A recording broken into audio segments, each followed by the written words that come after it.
they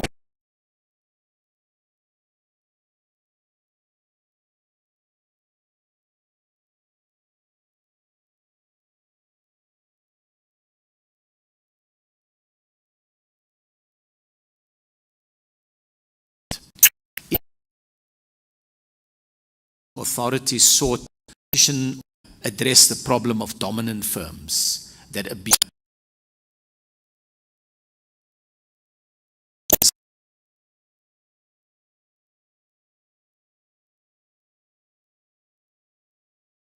focus there the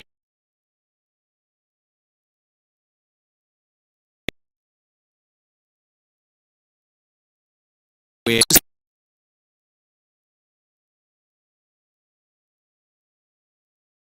we started a process of public discussion on the matter.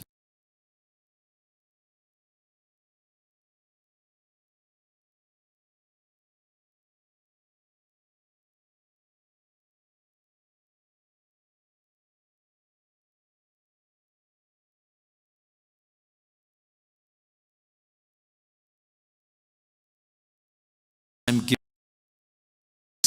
the power to deal with structure, not only behavior, but structure.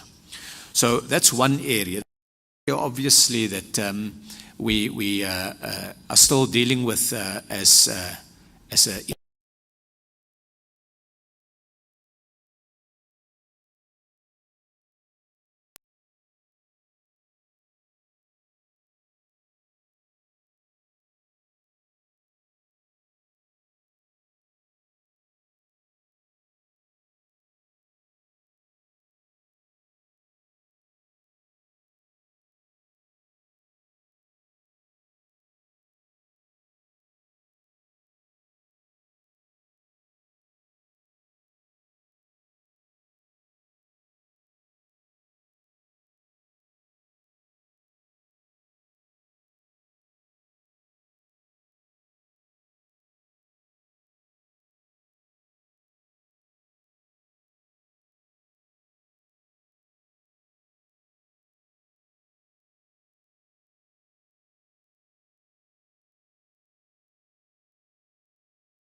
so we have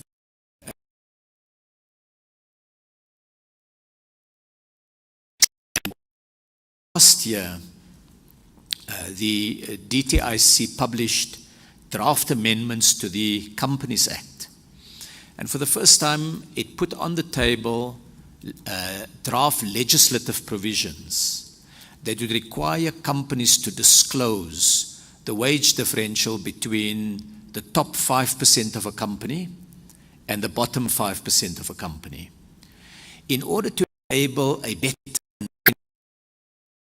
by shareholders at annual general meetings in how to deal with this. So those are a few examples of structural features and practices that have contributed to that. In addition to that, I would point to other features of our recent past, where the significant challenges we've had in directing spending to catching up with the enormous neglect under apartheid. The spending of South Africans lived. So a democratic that put an extraordinary sum housing, election, healthcare. Recall that in 1994 there was something like 5 million households with electricity. Only 5 million households. Over the period to date, there's probably in excess of 15 million households now with electricity.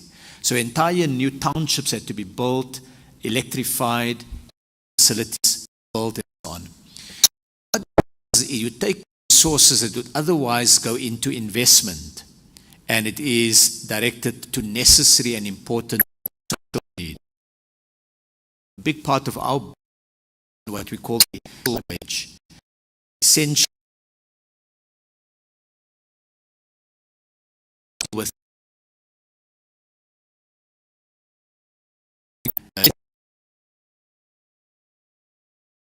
resource available. There is less. So we need to be able to grow significantly.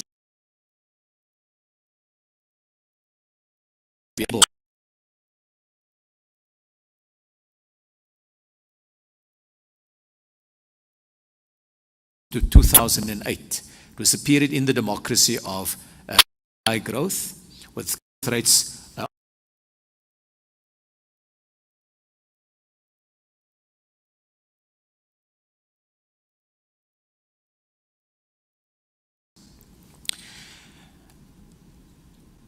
the state then, in partnership with organized labor and organized business and community organizations, have been rolling out programs, what we call public employment programs.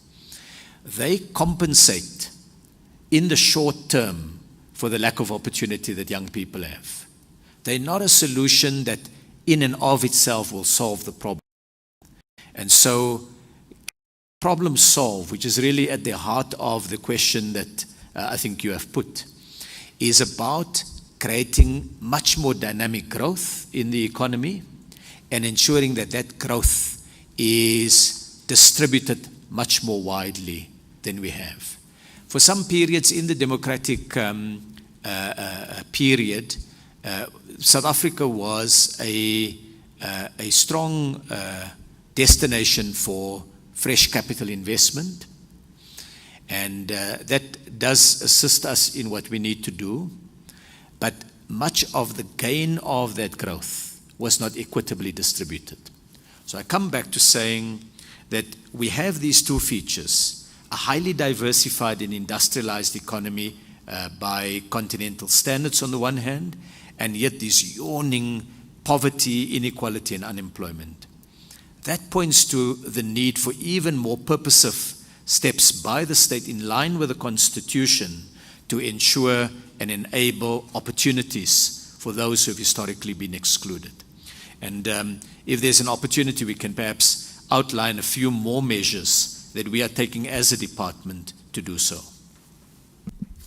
Definitely, Minister, but maybe perhaps we can ask about specific policies and if those are in place. You will excuse us if we slip because of the high-tech economic language between conglomerates and dominant stakes and antitrust, but our questions, you'll know what the purpose of the questions are. But I wanted, Minister, to touch on this idea of economic concentration. And at the back of it, I'm interested in this distinction between dynamic growth and kind of like structural interventions that both, I guess, in conjunction help grow the economy. And I want to please refer you to page 6 of your submission. Panelists, page 6 of the submission. I just want to highlight one paragraph as the basis of the question. And paragraph 6 from sentence 3, it says, over 40% of sectors were assessed as being dominated by a single firm, and that concentration tends to get worse over time, with over 60% of highly concentrated sectors becoming more concentrated over time. The dominance squeezes out small firms that play a vital role in creating jobs and improving economic dynamicism, and the report indicates that small businesses account for only 20% of turnover, despite accounting for 93% of companies. And I think, Minister, you spoke with that, but this clearly states that a structural intervention is the solution, or at least a primary solution over growth. And I wanted to ask perhaps about policies, and you mentioned the fact that every nation, China, USA, thinks about growth, but they also put unique features into place. The US is debating higher taxes on companies. Is there potential for certain percentages of sectors to be owned by government and specific people? Are we thinking about breaking up? I would have called it monopoly, but I guess you call it dominant stake in those sectors. Where are the kind of like radical policies? I can understand the policies you spoke to, and they mirror nations whose economy and history differs from us, but where are the unique policies that specifically speak to structure with our history and our socio-economic challenges, you know, as the central like aim of fixing?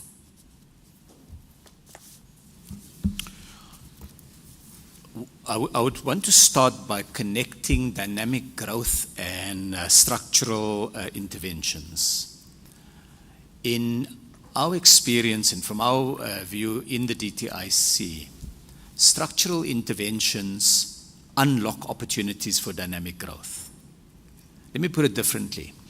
When a market is highly concentrated, say 2 or 3 firms, and I should just say when one firm in absolute technical neoclassical economics, if one firm controls an entire market, that would typically be called a monopoly, mono, from the word one. When we talk of dominant firms, it's when one firm, they may not have 100% of the market, but they have such a significant part of the market that their policies essentially shape that market. So by using dominant firms, our scrutiny widens from only those sectors where there may be a single firm that controls that sector, to more sectors where the structure of that sector has suboptimal outcomes for society. Lower growth, lower inclusion, lower jobs. So I would not counterpose that. I would say that in the South African instance, structural interventions unlocks dynamic growth. Now, what are the policies that we look at? In the DTIC, the key policy we look at is industrial policy. And industrial policy embraces all of the actions that you take that helps to improve the dynamism of firms, and in the South African context, economic inclusion. So I'm going to perhaps give a few examples just to illustrate what that is and how it relates to the observations in our statement that we've drawn from the work of the competition authorities. So the first thing we looked at was, where are the sources of growth in South Africa? And we did some work which pointed to the very high propensity of South Africa to import. And I'd like to point the Commission to Annexion 9, which is a policy statement on localization for jobs and industrial growth. What this document does, it surveys globally how much of a country's GDP is generated by different sectors in the economy, and how much of your total consumption is made up of imports versus locally produced goods. So we said, okay, let's have a look at the imports as a percentage of GDP. And it was fascinating to see what the story was. At the time when we did the study, before the GDP was rebased, South Africa, the import bill of South Africa, which was 1.3 trillion rand, accounted for 25% of GDP. In other words, it was equivalent to 25% of GDP. 25%. What did other countries do? Brazil was down to 10% of GDP. Countries like the United States and the European Union were between 12 and 14%. China, Russia, and India, the other BRICS countries, range from about 14% to 17%. Against those two groups, developed countries and peer developing countries, South Africa was importing too much. You can't cut yourself off from the world. There are some products you don't make. There are some products that you make, but not in quantities that make it commercially viable to sell on the market. Imports and global trade brings a lot of benefits to societies. They're sources of innovations. They give choice to consumers. But when you don't get the balance right, when you have such a high import bill, you're effectively exporting jobs. Think about it. What you're doing is you're buying goods in enormous quantities, goods that create jobs elsewhere in the world, which, if you can find ways of making them locally, creates local jobs. Now, it's easier said than done. It's not being able to produce these pens are not simply a patriotic call. They involve issues of competitiveness and dynamism. How do you get South African companies to produce these pens or mobile phones or paper in a way that consumers want to buy? And if you have over-restrictive policies, you can have high levels of localization, but at an enormous cost to consumers. So the society is poorer. On the other hand, if you don't have enough of a local economy, goods are cheap, but people don't have jobs. And so we've got to strike that balance carefully. And so our policies under localization is we're now using an array of policies to be able to promote greater levels of localization in the economy. And I'm happy to elaborate on some of those, just to very briefly mention without getting distracted in only this one area of our policies. But the state procures more from local suppliers. So sometimes when the state has to buy, we would say that we prefer and will give this particular set of contracts would only be for local players. The second example that we would do is through partnership agreements with, for example, during the July unrest, a number of spa shops were damaged, and many of these are effectively owned by small players. And when they asked government for some support in the recovery period, we said one of the conditions of the support is that you've got to stock local sugar in your stores. And so those are all examples of localization. The second thing is, if you look at our trade, South Africa and the African continent doesn't trade with itself. We trade with the rest of the world. If you look at Africa, something like 17-18% of our trade are with each other. You look at Europe, more than 70% of trade is with itself. You even look at North America, and something like 45% of their trade is with themselves. So we now, it took us many years, but we now have an agreement to have a free trade area on the African continent. It's called the African Continental Free Trade Area. And it will bring together, eventually we hope, 55 countries. 54 have signed, 38 have ratified the agreement. And in February this year, heads of state took a proposal from us as trade ministers and gave it the stamp of approval that would enable the African Continental Free Trade Area to start working this year. The third thing is structural features. I've given one structural feature, the propensity to import. I've given a second structural feature, our limited trade with each other. The third structural feature is we sell raw materials and we buy finished goods. So we have the same pattern that you have in a colonial economy. One thinks about the first period of South African history, we were a halfway station. We then eventually became a source of raw materials, gold, diamonds, other raw materials, and we were a market for goods that were produced in the world.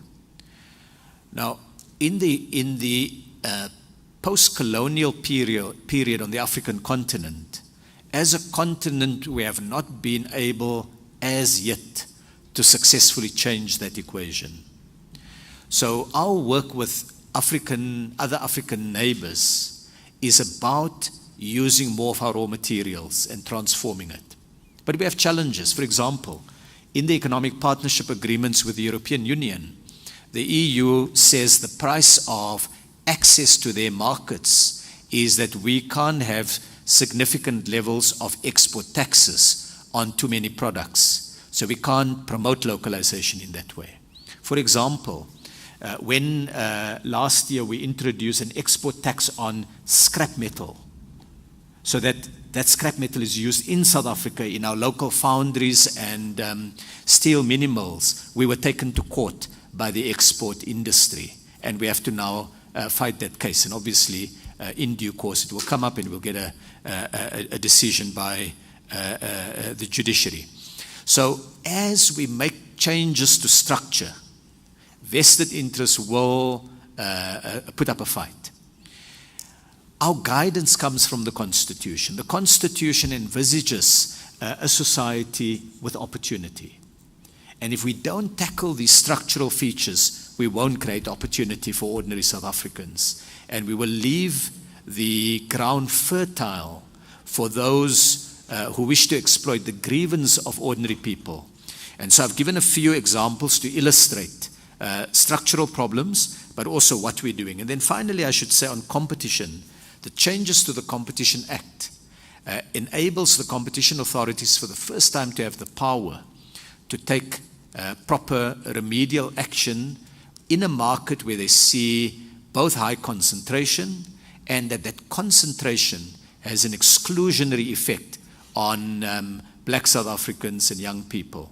So in other words, it's to try to deal with this two features of South Africa that you pointed to. An industrialized economy in some respects, an economy with enormous challenges of inclusion on the other. Competition policies, which is really complementing our industrial policies, are a means of addressing that. Thank you, Minister. Minister, we've had testimony throughout the hearing about the massive human impact that the July unrest had on communities. We heard, of course, and through your submission, about the impact on infrastructure. And a lot of those begin from the structural and systemic socio-economic inequalities that were happening. And of course, during the unrest, the police were involved. I think you described it as a law and order challenge and failure. What did you understand your role as at that point? I mean, not so much the interventions you took, which you lay out in the submission, but we are trying to figure out what caused the July unrest, what happened, where were the failures in terms of intelligence and so forth, to better diagnose at any given moment what an unrest or disorder that breaks out in the country actually is. What was your understanding of what was going on, and what was your role in respect of that? So let me start with an observation that South Africans who looked at the reality of the country before July last year would all have seen a challenge. We could see it in young people not having access to jobs. We could see it in high levels of poverty. We could see it in the enormous pressure that was created by COVID-19.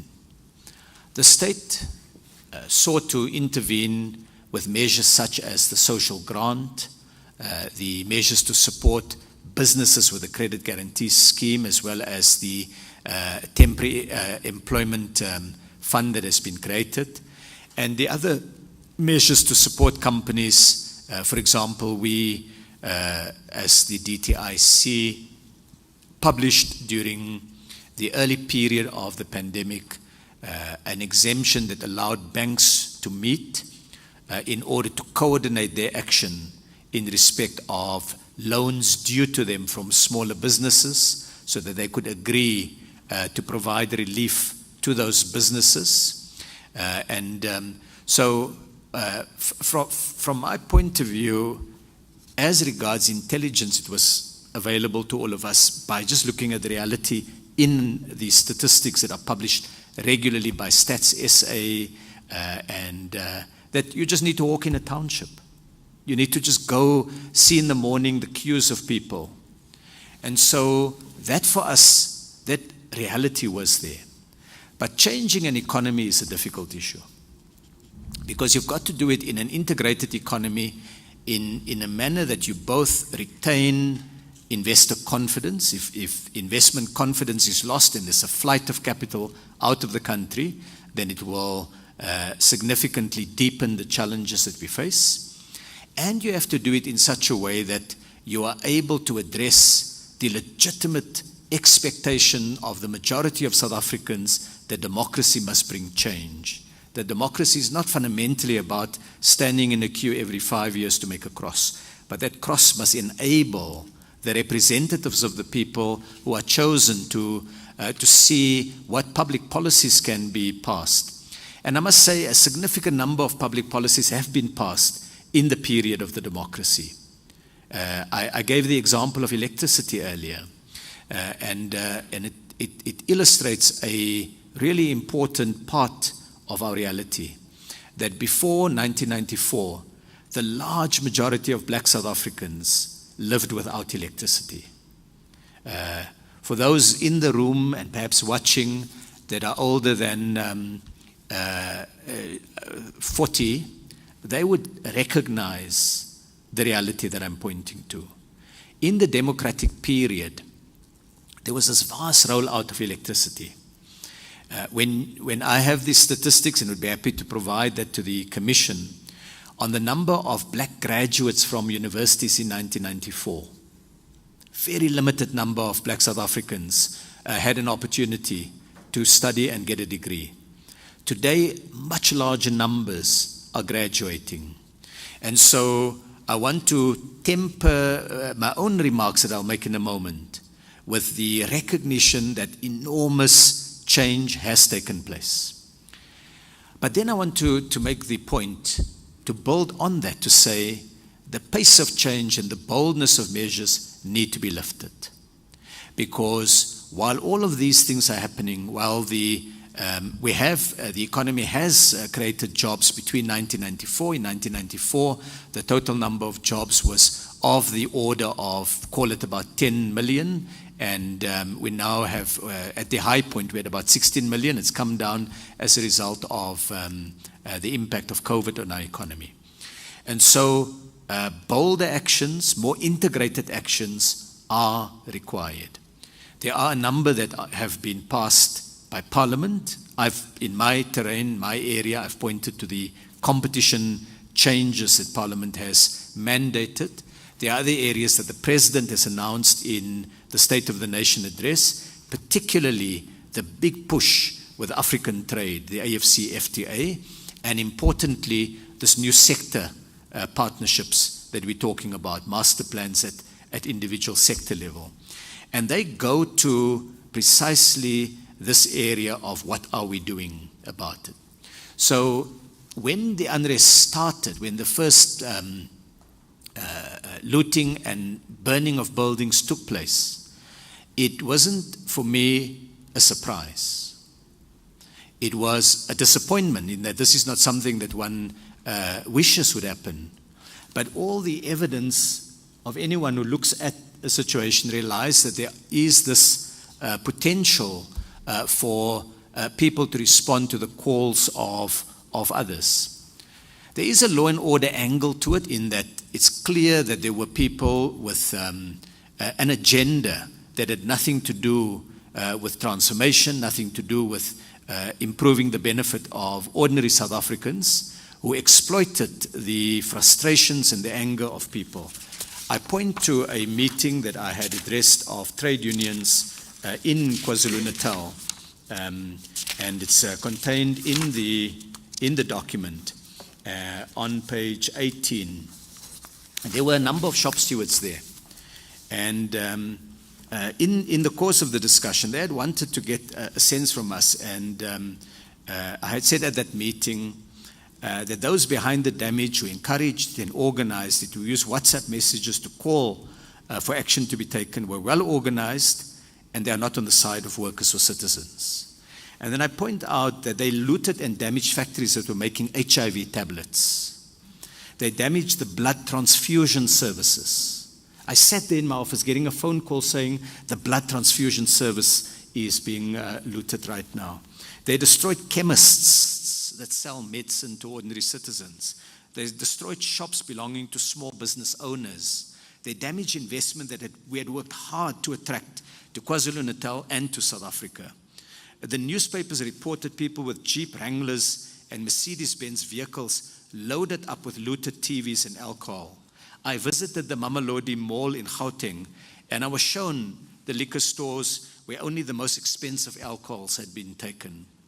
So I want to say that there was a law and order issue. There was an attempt at exploiting the frustration and the sense of grievance of ordinary South Africans. And in that sense, both parts of the equation need to be looked at.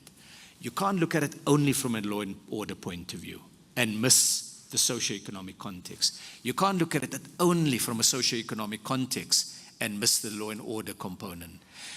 I've pointed out that Eastern Cape had even higher levels of unemployment than some of the areas that were affected.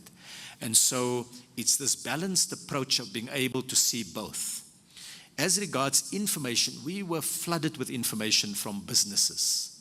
We were able to pinpoint where there were attacks, what the problems were that those businesses faced. And the team from the department provided that information, of course, to the security services. So our job of making sure that all of that information is collated, the team did to the best of their ability. Thank you, Minister, for that. And I think you bear with us. It is difficult as investigators because we are trying to come to a diagnosis. We've called intelligence officials, we've called the police, we've engaged the defense to try and figure out what were high-ranking officials thinking at the time. You know, there were others saying insurrections, others saying ethnic mobilization, others pointing to socio-economic issue, and we have the job of either pinning it to one or, as you say, bringing both of them together. And your ministry is important because you spoke of the N3, which if cut, supplies are gone. So if there's a targeted effort to destabilize the state, your industry will be the first one, will be the primary target of that. Do you accept the socio-economic issues at least as a security risk to the country? Yes, I do. And I do because it's self-evident that when people are hungry and people don't have opportunity, then they are more susceptible to calls to act outside the constitutional order.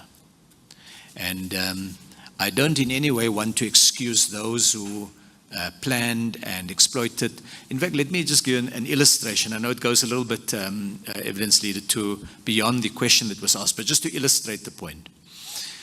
When I visited Isitebe, I went to the factories that were looted, but I also went to the shopping mall, and it became evident from that the intention was not simply to smash the windows and take goods. The water sprinkler system was deactivated. The measures, when I went to Pinetown at one of the big pharmaceutical distribution centers, we found there evidence, or the management shared with us evidence of apparent acts of sabotage that had very little to do with the actual looting itself.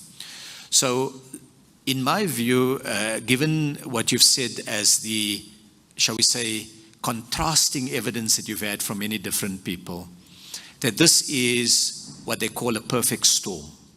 It's where many different factors coalesce to create a terrible outcome. You have high levels of poverty and unemployment on the one hand.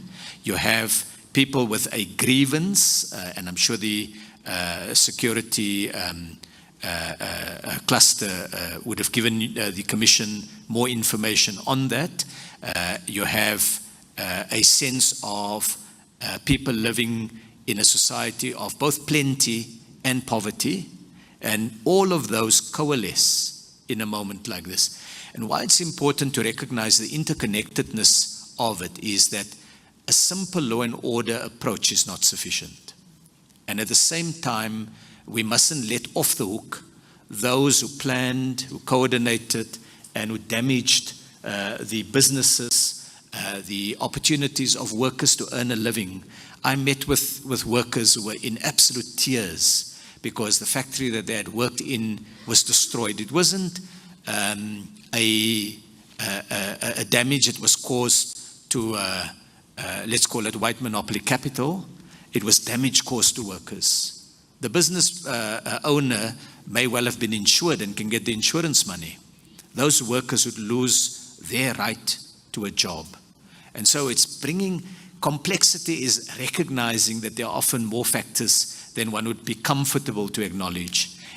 But the search for truth is to recognize that complexity.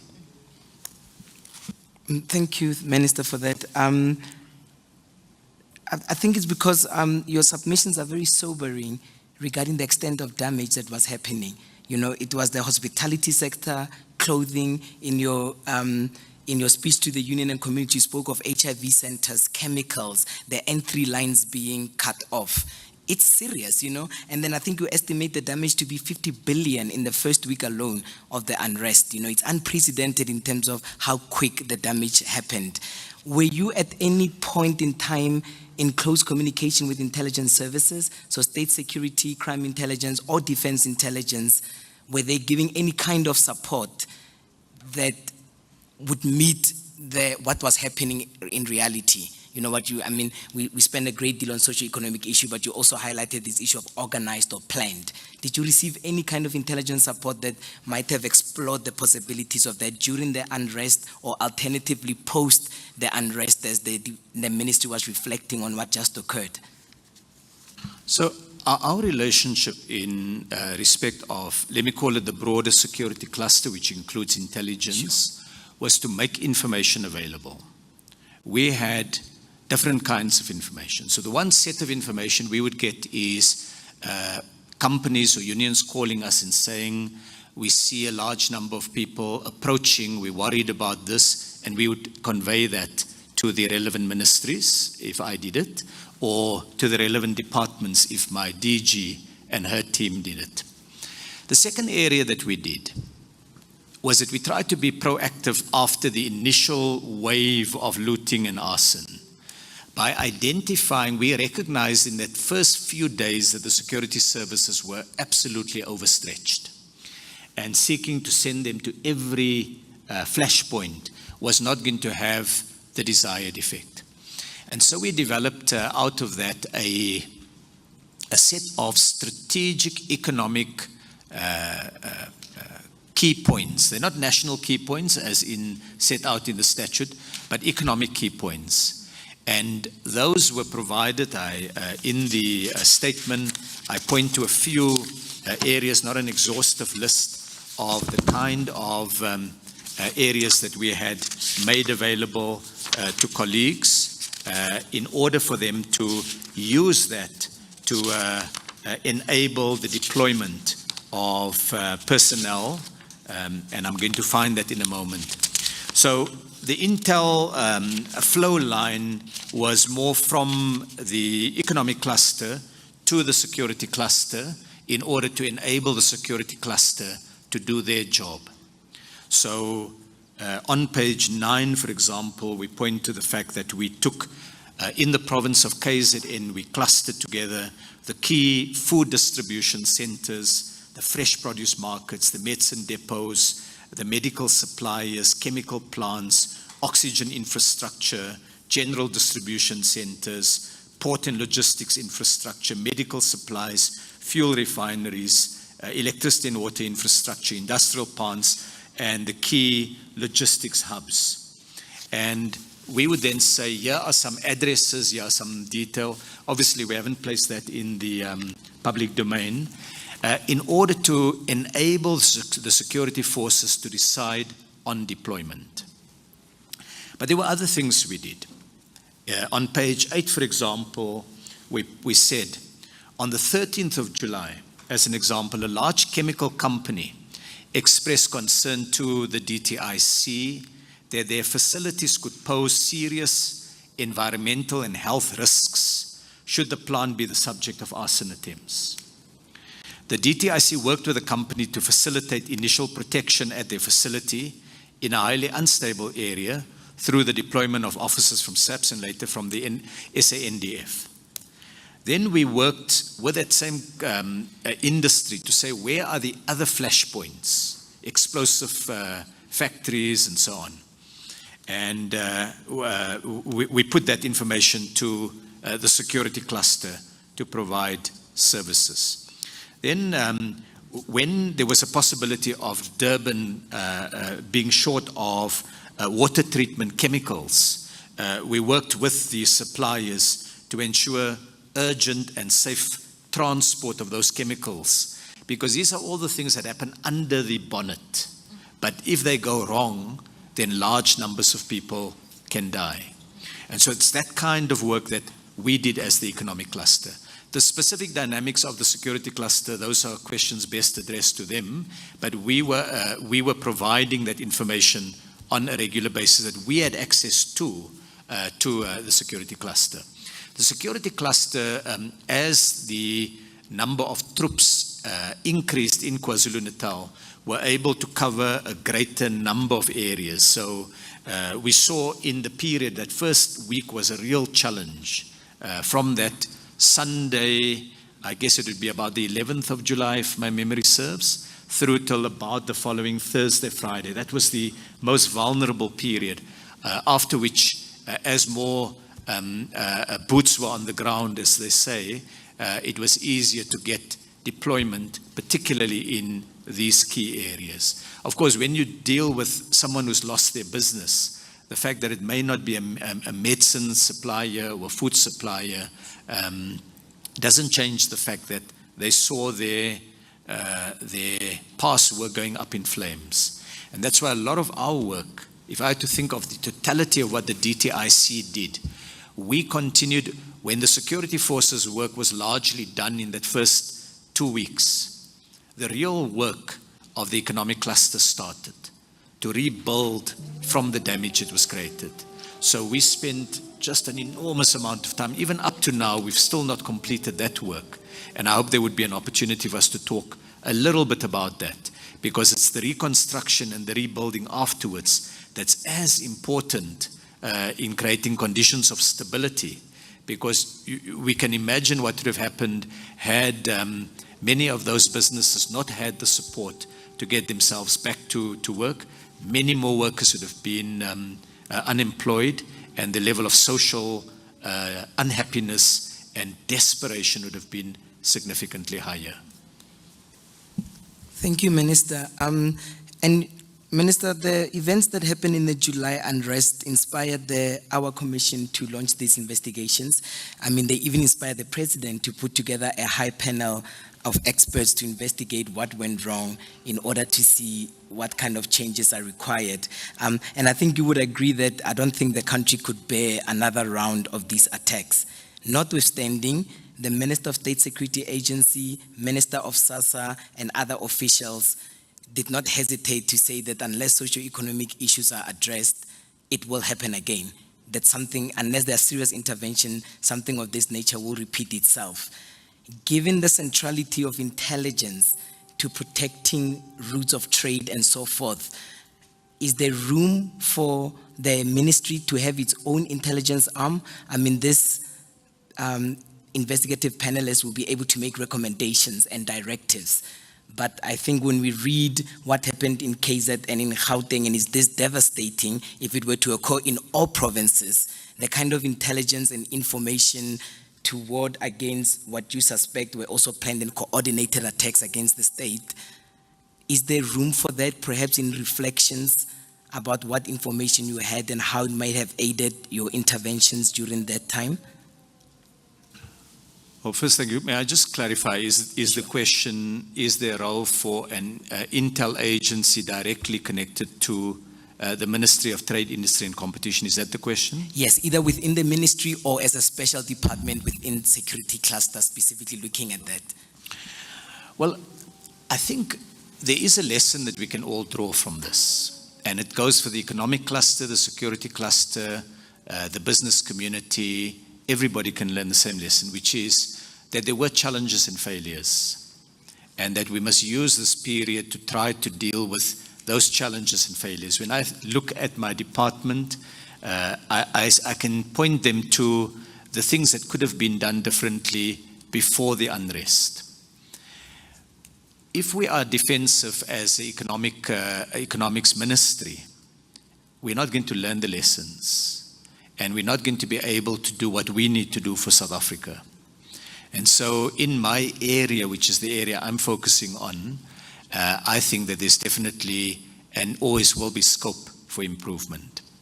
Regarding the question of intel available to the ministry, I don't think that given the mandate that DTIC has, that any additional information would have assisted the ministry itself to do something different in the weeks leading up to the unrest.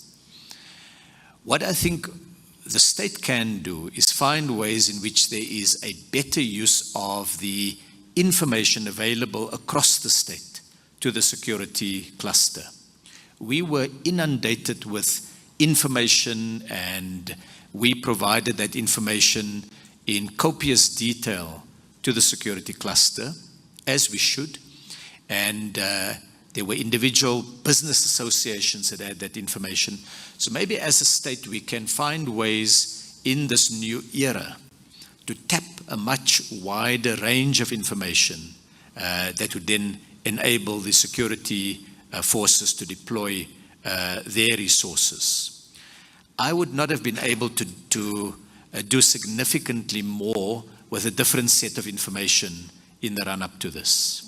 So I can understand from within the security cluster that would be germane and relevant, because it's about troop deployment, police deployment, and those issues, and therefore those ministers would be able to give, I think, much deeper and better insights there.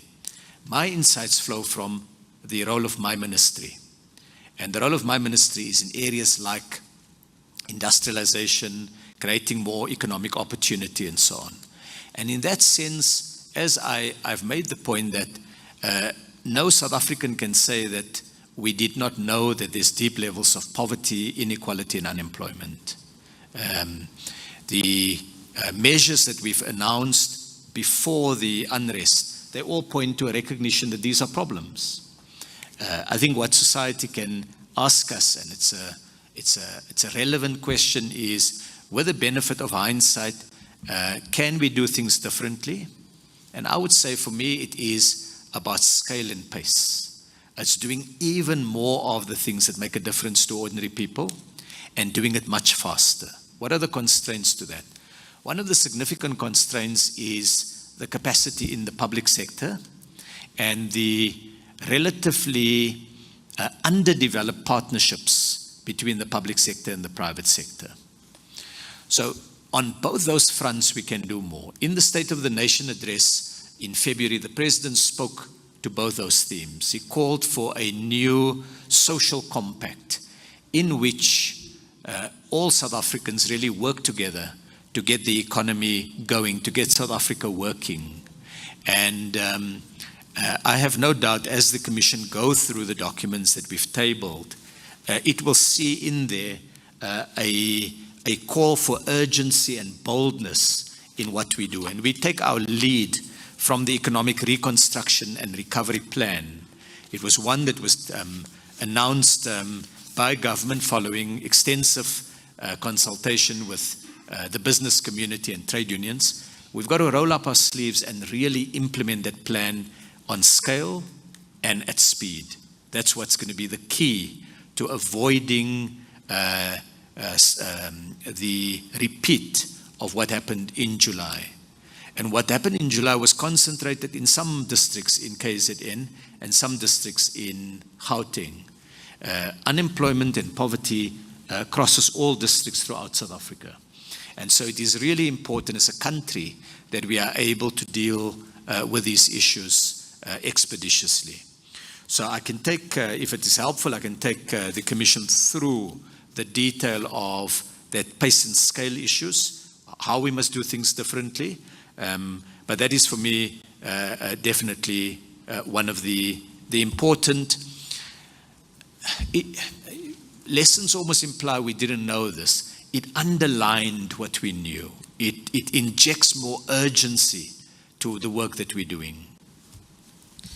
No, thank you, Minister, and I accept that. And we will study. Can we just want to take a comfort break very quickly for 5 minutes? Yeah. And perhaps before that, Commissioner, I know we are conscious of time. Yes. I expect to finish at about 3 o'clock, and then I will hand over to my co-counsel, and he will take perhaps in the region of that, about 20-25, and then we'll hand over to the panelists. Yeah. Thank you very much. So we adjourn just for 5 minutes quickly.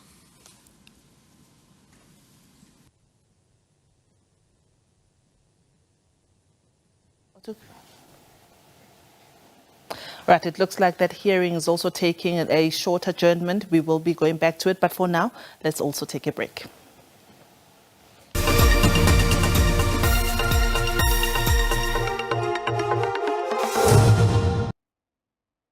Hearings was 'n rustige area toe ek nog 'n kind was. Manne wat saam met my groot geraak het in dwelms verval. Ek is na en buis, ek het die pad gekies wat vir my veiliger is en dis om rugby te speel. Ek speel hier vir die local club, the Doings United. SABC het my lewe baie verander as kind. Hoe meer rugby gekyk het op TV, hoe beter het ek geword. So dit my geleer wat 'n mens ek moet wees deur SABC 2, wat dit moontlik gemaak het.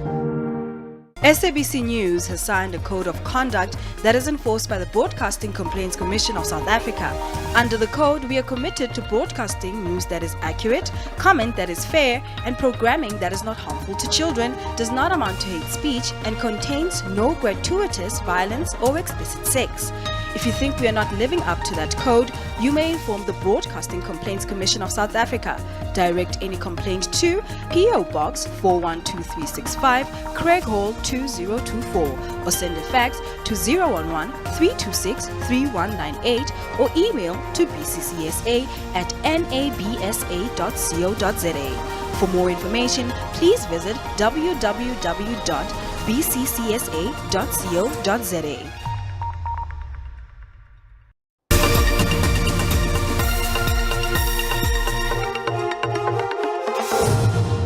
Welcome back. Some employees will not be able to benefit from the proposed changes to the pension fund, allowing retirement fund members to access a portion of their savings in cash before retirement. Finance Minister Enoch Godongwana has reiterated that the trustees of the retirement funds will have the final say on whether or not their members can withdraw a portion of their pension fund. The proposed reforms are aimed at assisting workers to deal with the impact of COVID-19, salary freezes, job losses, as well as reduced wages.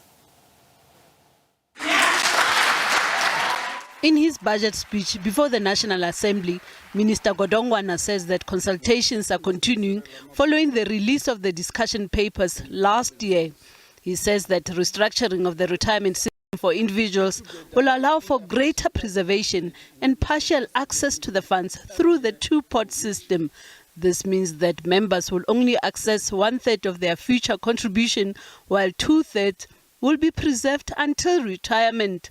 Part of the proposal includes the possibility of short-term access, which will be dependent on the approval by trustees of each fund. Minister Godongwana says he will implement the law that enables the trustees to decide whether or not to give money to members of pension funds. I can't give you money from your own pension fund. Your own pension fund has got its own trustees. The decision to take money out of the fund must be a decision of a trustee. The only thing I'm going to do as the Minister of Finance is to create a conducive environment for trustees to make that decision if they think the fund is capable of doing so. But Minister of Finance, what must copy man and no.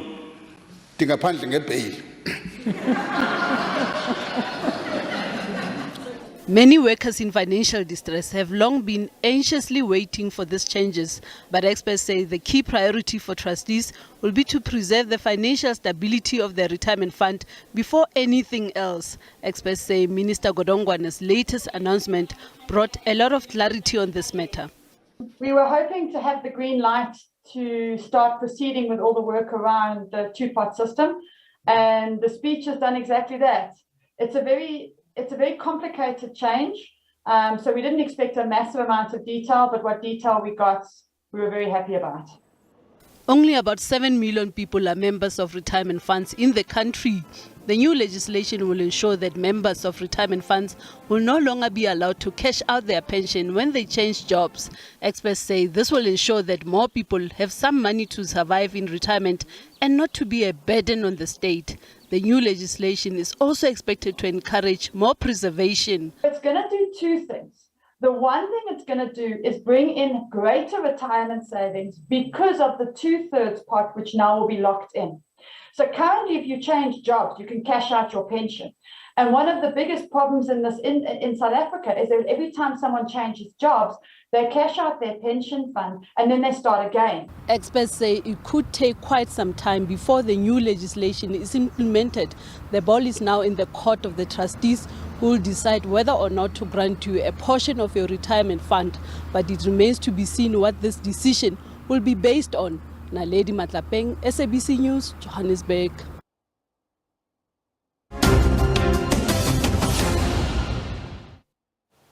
Small businesses are awaiting specific details of the measures announced by the Finance Minister Enoch Godongwana in his budget speech earlier this week. Godongwana announced the Bounce Back Scheme and loan guarantee support to SMEs. This is to support businesses in distress owing to the COVID-19 pandemic. The Minister of Finance announced measures to support small businesses valued at 20 billion rand. He says a new business bounce back scheme will be launched using two mechanisms which will be introduced sequentially. Firstly, small business loans guarantees of 15 billion rand will be facilitated through the participating banks, development finance and development finance institutions. This will allow access to qualifying non-bank small and medium loan providers. Government will partner with loan providers by underwriting the first 20% of loss for banks and other eligible small and medium loan providers. The eligibility criteria, including the requirement for collateral, has been loosened. This mechanism will be launched and operational next month.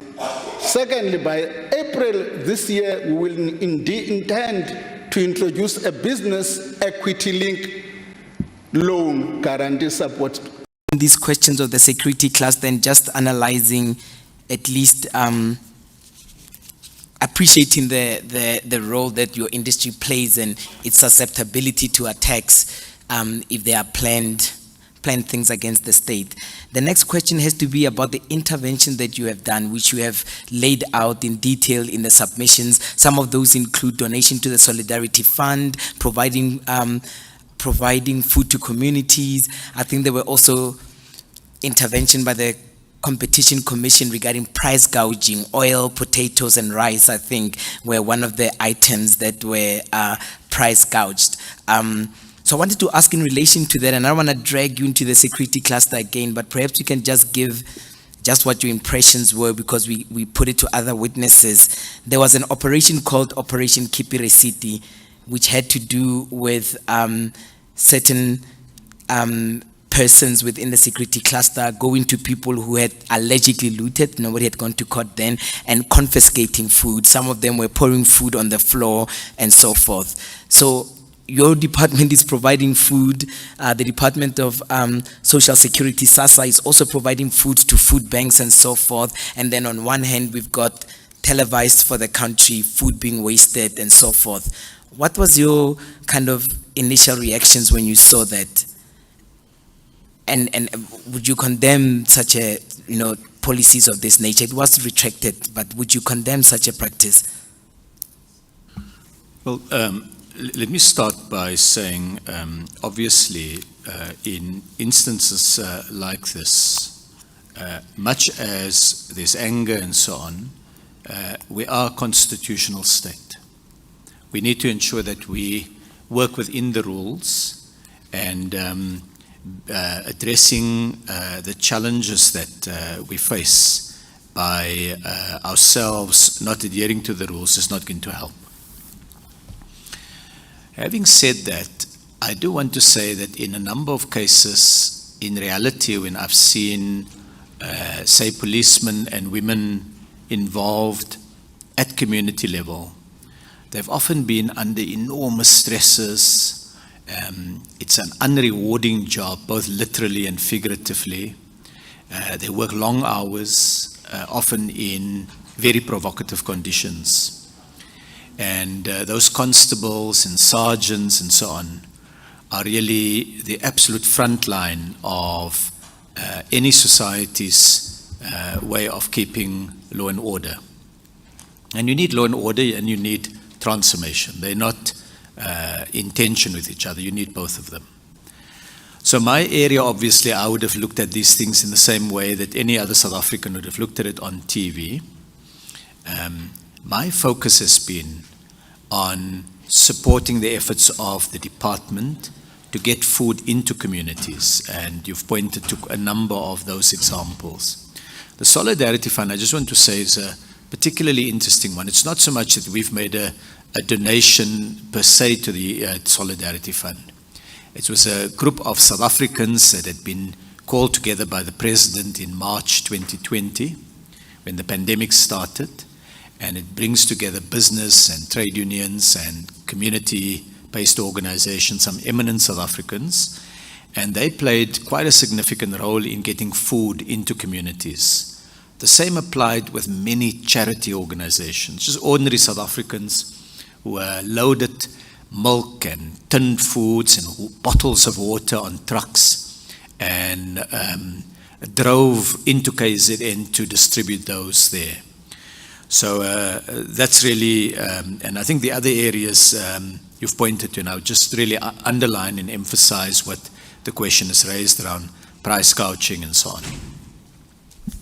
Thank you, Minister. I'm going to abandon, I had two last questions. I'm going to abandon the other. Safe to say it was going to go into the spatial aspects, because we have, of course, witnessed private businesses being protected and not the same proportional amount of resources being poured into other kinds of business and so forth. But I think whatever we feel we need to do feedback on, we can always write to the ministry for substantiation. Maybe the last one has to do with foreign investment, and I think you used the phrase that you know, when we try to transform, there will always be vested interest that will put up a fight. And in the speech you gave to communities, you made an example of a foreign investor who had fridges and who had invested in the community, and then there was looting, which was difficult to manage from a foreign commercial perspective. Maybe you can confirm, what has the impact of the unrest briefly been on investment in the country, and how do we assuage and calm international investors while at the same time making sure that we don't compromise the radical policies that are required in the country in order to do what we spoke of in the very opening of your remarks? As the television images were sent across the world of buildings burning in South Africa, shops being looted and so on, I think it sent a shock to many foreign investors. One of the reasons why South Africa is able to attract a relatively high level of foreign direct investment in industrial activity. Many countries are attracted to minerals and oil and so on, but we also attracted significantly to industrial activities. It's because we seem to be a rule of law jurisdiction, one in which the state doesn't in an arbitrary manner deprive persons of their property, one in which a rule of law applies when the enforcement of contract, and there's no arbitrary basis for executive action. What no one anticipated in a number of large corporations who were investing in South Africa, that there would be a law and order problem. The typical concern was, would a state nationalize? Would the courts be limited in dealing independently with contracts and so on? So we had to do quite a bit of work to reassure foreign investors that this is an event that is not a typical event in our democracy. I reached out, for example, I think we cited the example of the Ford Motor Company. It's a very large corporation. It's expanding its operations in Tshwane. It's building more Ford Ranger bakkies. It's employing a large number of young people. And we've just succeeded in getting more of their suppliers here in South Africa. So 12 new factories will be opened, and it will provide opportunities for many South Africans. Now, in talking to the president of their global business, I drew the connection between what was happening and the apparent trigger to say that in some ways this happens because this is a country where we respect the independence of the judiciary. If the judiciary makes a decision regarding an individual, however prominent, We don't, as an executive, seek to override that. We respect the separation of powers and the role of the judiciary. And they took this issue to heart, that in a way these are complex, they're messy situations, but it's not a collapse of the constitutional order. And so I think in that particular case and in other cases like that, those businesses decided to stay and in a number of cases expand their operations. That's on the one hand. On the other hand, in our interaction with foreign investors, we are as a department being quite tough in ensuring that those foreign investors live up to the responsibility to also ensure that South Africans benefit. And we do so. I gave the example earlier of Coca-Cola and PepsiCo. Together, between the two of them, they've set aside a significant part of shareholding in the companies to 20,000 South Africans, ordinary workers who make the food and the colas that those companies produce. There are other examples where we did similar things. When Burger King was sold to an American private equity firm, I think it was about a year ago, there was a lot of public commentary about the Competition Commission requiring the company to have a worker ownership component or a BEE component. The role of the state is to work hard to provide an enabling environment, yes, for investment, but also for the opportunity that communities must get. If we get the balance wrong, if we only focus on fostering investment without trying to get localization, jobs, empowerment of women and so on, the level of alienation will rise. I attended an imbizo in Isitebe, where the mayor and a number of business community persons were present, as well as a number of shop stewards from local factories.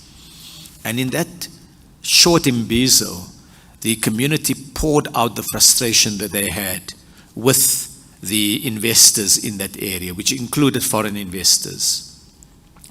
Our job is to mediate and manage the need for growth and the need for inclusion.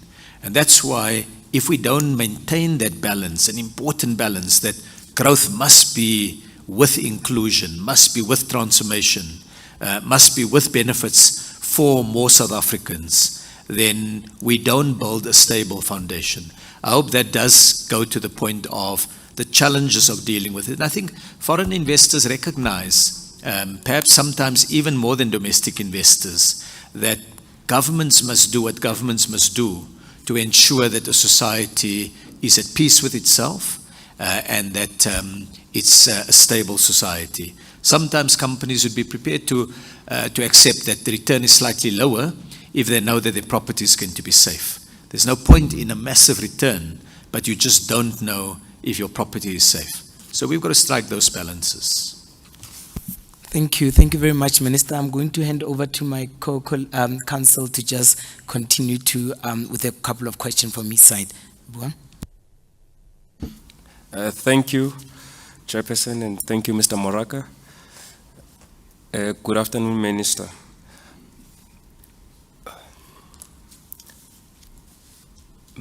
Minister, you've highlighted some of the causes of the July unrest.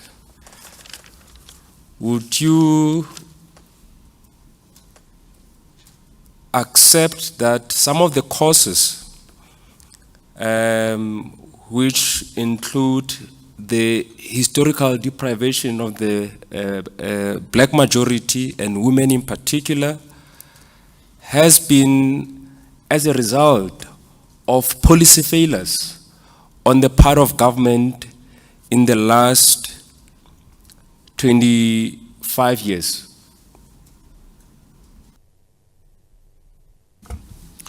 Well, first, thank you, Mr. Jonas, for the question.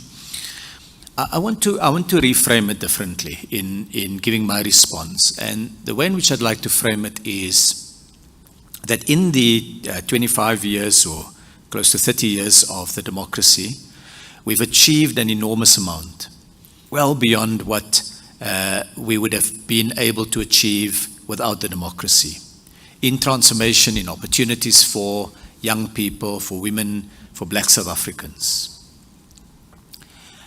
And as in any policy period that one reviews, if the question is, could you have done things differently, could you have done things better, the answer must equally be a resounding yes.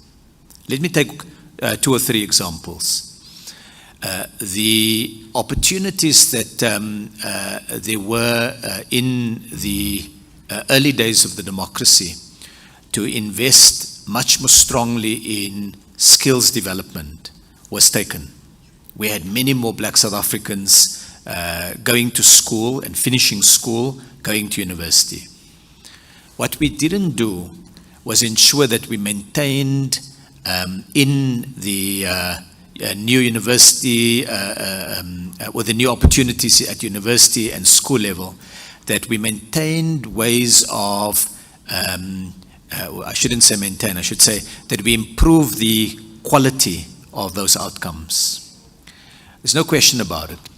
Some of those challenges that came about, you will recall the outcome-based model that was introduced at school was subsequently reversed, or at least modified quite significantly. We would agree that on the question of a much deeper integration of trade with the rest of the continent, which is a source of growth for South Africa, we could have done more earlier. And we should, what we're now doing with the AFC FTA, had there been an opportunity to do it much earlier, we could have seen these benefits. We could point to, let me take a spatial one, because I know Mr. Molaka wasn't able to ask his question on spatial. We introduced a special economic zone and an industrial parks program. When I've reviewed that program and I went to Cabinet in 2019, we saw significant challenges with how we were implementing those programs. Essentially, the DTIC was just the post box.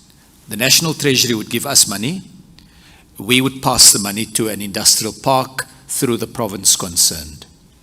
That meant where you had governance failures at the provincial level, then that money wasn't able to get the development that we wanted. And so what we did was, in 2019, we experimented with a new way of doing special economic zones. We started in Tshwane. Instead of the DTIC being the post box, or national government being simply the transmission belt, we said, no, we will only be prepared to make this money available if we enter into a partnership with the Gauteng province and with the Tshwane local municipality, or in that case, the metro. So we changed completely the model. We said we wanted to encourage the Premier of Gauteng to be actively involved, and he's been really, really involved in getting that program going. In 2 years, we were able to take it from the concept of a special economic zone. There was nothing there. It was an open felt, to now where we have 4 or 5 factories already operating, and the remaining ones to take us to 12 will be done by the end of April, I'm informed. Now, these are examples of what we could have done differently earlier. And I think we must accept that. But in telling that story, we must also recognize the enormous gains we've made as a society. It's both those realities. Just as earlier we said, we are a society with one of the highest levels, certainly the highest level of industrialization on the continent, and a society with such sharp and hard exclusion of young people. Similarly, we've made enormous gains, but with the benefit of hindsight, yes, there are many things that we could do differently. Thank you for that, Minister. Over the last 28 years, government has adopted a number of policies which seek to redress the imbalances of the past, from RDP to GEAR to ASGISA to the NDP. And yet, we still have structural inequality and deeply entrenched poverty. what briefly from your department, what policy efforts have you put in place to ensure that we address the triple burdens of poverty, unemployment, and inequality? Thank you. I'll try to be as brief as possible, maybe by illustrating rather than a comprehensive list. So first thing we did in this administration, starting in 2019, is start with sector master plans. These are sector partnerships between business, labor, and government. So take an example of the sugar industry. It's an industry that historically had these big sugar mills, very large sugar plantations, and on the periphery, small-scale black farmers, really contributing a tiny amount to the output and not being strongly incorporated. So in the master plan for the sugar industry, the industry said to us, look, we need government support in the following areas. We said, in order to unlock that support, you will need to assist small-scale black farmers. And so they made a large sum of money available. I think it's R1 billion, if I remember correctly, that will now be used to support small-scale farmers. And the Organization of Small-Scale Farmers, SAFDA, issued a press release just some weeks ago, pointing to some of the positives that's happened there.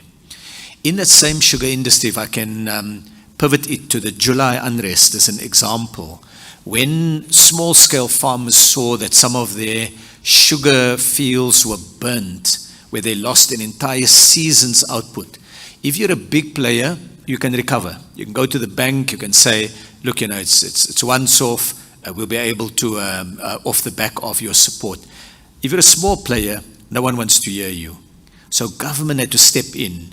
We initially looked at, can we make available to small-scale sugar farmers a concessionary loan? In other words, a loan with very sweet, if you pardon the pun about the sugar industry, but very sweet terms. And we concluded through the IDC that a loan won't work, that those farmers were so desperate that it needed to be a grant. And in the end, the IDC then made available a grant to a number of those farmers that allowed them to get back into the business of growing sugar. While we're still on the sugar industry, we also then recognized that if it's a small and declining domestic market, it will end up with the big players capturing the market of ShopRite, Checkers, and Pick n Pay, and Woolworths, and so on, and the small players will be marginal. So we worked with big companies to increase the level of local procurement to the point where ShopRite, as an example, agreed to 100% of their sugar being sourced from South African farmers. Coca-Cola is a very big user of sugar. When you drink the cool drink, it's got more sugar in it than perhaps we know. But they also, through that sugar procurement processes, they sustain jobs in South Africa.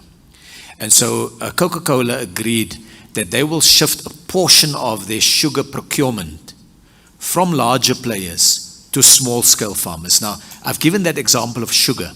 We've done similar things in poultry, in clothing and textiles. We're doing that now in the steel industry, in furniture. In the auto sector, we've put together a big fund, which in cash and procurement equivalents is about 4.5 billion rand, something of that order, that are there to support the emergence of black South Africans as component manufacturers and elsewhere in the value chain. So in our sector partnerships, we're looking actively at not only growth. If I was a trade minister or a trade industry and competition minister in a Germany or in Brazil, I would have a different mandate. There I may well just look at growth. But here in South Africa, given these realities that the Commission has put the spotlight on, we can't only look at growth. We've got to look at economic inclusion. And it's reaching out to the business community and saying to them that when they simply seek us to do traditional things in a society with these complex challenges and structures, the outcome is not going to be good for anyone. And so that's what our job is. That's the day job, is to try to get that combination of growth and economic inclusion. Thank you, Minister. We've received submissions that, to the effect that if nothing is done to address all these challenges that we are facing as a country, there is a likelihood that there will be a recurrence of what has happened. Would you say or agree with the notion that there is an urgent need for an economic CODESA in order for South Africa to decisively deal with the land and economic issues that continue to divide society and that continue to keep the black majority on the margins of the economy? I think the President said it best when he called for a new social compact. A social compact is a new understanding between all the key players, the business community and investors on the one hand, the small businesses and young entrepreneurs on the other hand, the trade unions and shop stewards and workers on yet another part of that compact, the communities, the government, all of them need to do things differently.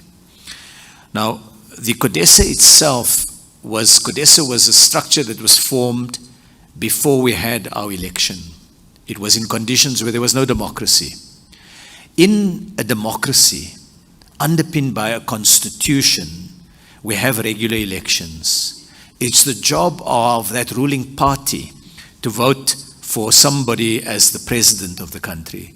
It's the responsibility of that president to put together a cabinet who then have to lead departments. So from the government side, we can't solve our problems by simply saying, let's have a CODESA. We have to do things differently and better as government. But we can't do things alone. So we've got to work much more with the private sector. And that has both a strong element of collaboration and working together on creating the conditions for private investment to flourish. But it's also about ensuring that we have the private sector take on responsibilities that needs to be taken on in a society like South Africa. So that's, for me, really the issue. It's also labor. If you look at the social pacts we're developing at sector level, in the clothing industry, for example, the retailers have to commit to higher levels of local procurement. The manufacturers have to commit to improved investment. So some of their profit needs to be redirected to improving the performance of the company. The trade unions have to agree to a more agile system of industrial relations that can respond more rapidly to changes in fashion, changes to buying cycles, and so on. Government too, because government is not off the hook in this. We need to be less bureaucratic, less slow. We must be able to operate with a greater sense that we are there to serve and not to prescribe. That government's important role is to unlock opportunities through a better functioning public sector. So we place every social partner under pressure in a social compact. Everybody has to give something. It's like calling a bring and buy. Everybody must come with something and you can take something away. And it's about that. That's the key to everything. So wealthier South Africans would have to recognize that if they want themselves and the children to live in a peaceful society, there has to be greater equity in our society. We have to be able to find ways in which the wealth sharing is better. And people from communities need to recognize that we have to put more time, energy, and effort into the education of our children. That's absolutely vital. So each of us have a contribution to make to ensure that we lift our country, we lift our growth rate, and we lift the level of equity in the society. Thank you. You talked about the ruling party, the role of the president and cabinet briefly. there was a policy position adopted by the ruling party, and this was an endeavor to address the economic imbalances in the country, and it was it's called, and it's now vulgarized, but it's called radical economic transformation. Do you have a view as the department on this policy proposition, that in order to deal with all the issues that bedevil South Africa, there is a need to ensure that there is radical economic transformation and a social order based on black majority control? So let me first start just with the term radical economic transformation. It's become so politicized in our body politic that it now stands for a fairly codified set of ideas. I want to speak because some of the ideas that are put in there I don't believe are appropriate, and some of the ideas in there I believe are appropriate. So I would take a different view. I would say that what the debate about South Africa's future points to is the need for greater boldness in our transformation. And if you look at the policy positions of government over the years, they have not lacked in policy richness. They've been, in many cases, perceptive, and they've been lots of good ideas. Take the idea, for example, of industrialization. The President spoke about a reimagined industrial strategy. It's quite a radical concept when you think about it.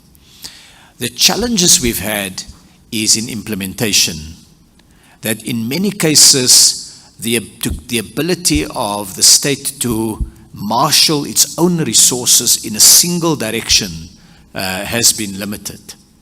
Some of that, of course, some of the resources it has potentially available was diverted through corrupt means. When you steal money from the public, you don't steal it from some amorphous group, you steal it from poor people, because that is the resources for poor people. In 2017, I think it was early 2017, I had requested one of the entities reporting at the time to me to do a calculation of the cost of corruption. And we released that information in September 2017, and it pointed to an enormous cost of corruption and state capture in jobs lost, in GDP. I think it was it was an extraordinarily useful way of thinking about corruption and state capture, that it really destroys jobs and it destroys economic growth. But it's not just corruption that has been the challenge of the state. It's also poor implementation and weaknesses across the three spheres of government. I went to Nelson Mandela Bay, to Gqeberha, in August last year. And I came to parts of the city that people were living in conditions where within 20 meters I could smell the stagnant water, and I could see little children playing in that water. And this was a municipality that was not governed by the national ruling party at the time. So the problems are not reducible to a political party. It's about the weaknesses across the state that we need to address as a society. So I certainly think bold action is needed, and that we need truly transformative means. And some of these areas that I pointed to in my opening remarks go exactly to that. Yeah. Thank you. I'll now take you briefly my last few questions before I hand over to the panel.